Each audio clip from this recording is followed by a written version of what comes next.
Herkese selamlar. Aracımız 2010 model Nissan Qashqai. Kapı kilitleme tuşu ve bardaklık nasıl sökülüyor onu göstermeye çalışacağım. Kanala abone olarak bana destek olabilirsiniz. İlk önce bardaklık kısmı sökeceğiz. Kendimize doğru çekip tırnaklardan kurtararak çıkartabiliriz. Herhangi tırnak kırılma gibi bir durum olmuyor.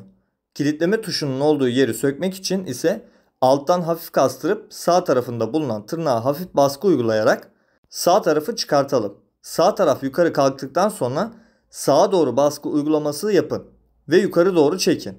Böylelikle sol tırnakla boşa çıkarak malzememiz çıkmış olacaktır. Kilitleme tuşunun soketini tırnaklarına bastırarak çekelim.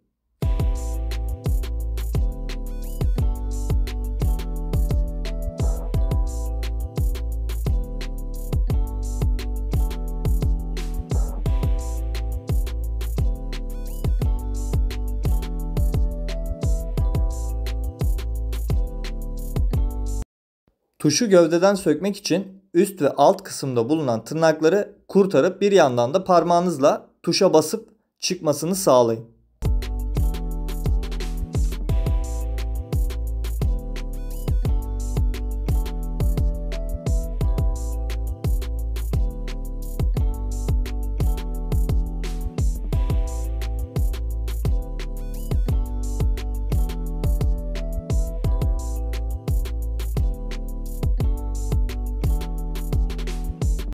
Tatil yerinde olduğundan dolayı ben su ile yıkıyorum. Elinizde torpido temizlik ürünü varsa ondan sıkıp veya sabunlu bir şekilde köpürtüp yıkayabilirsiniz.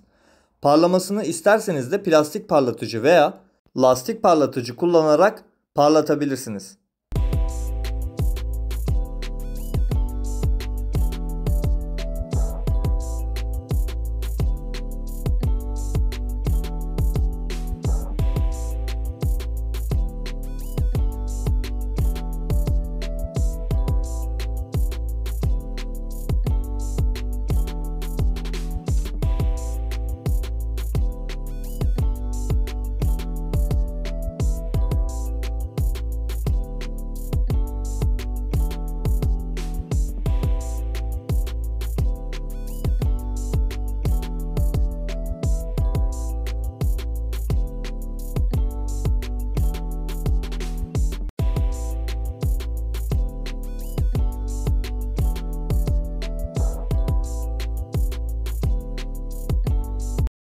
Geri toplamak için ilk önce tuşumuzu yerine takıp soketini bağlıyoruz.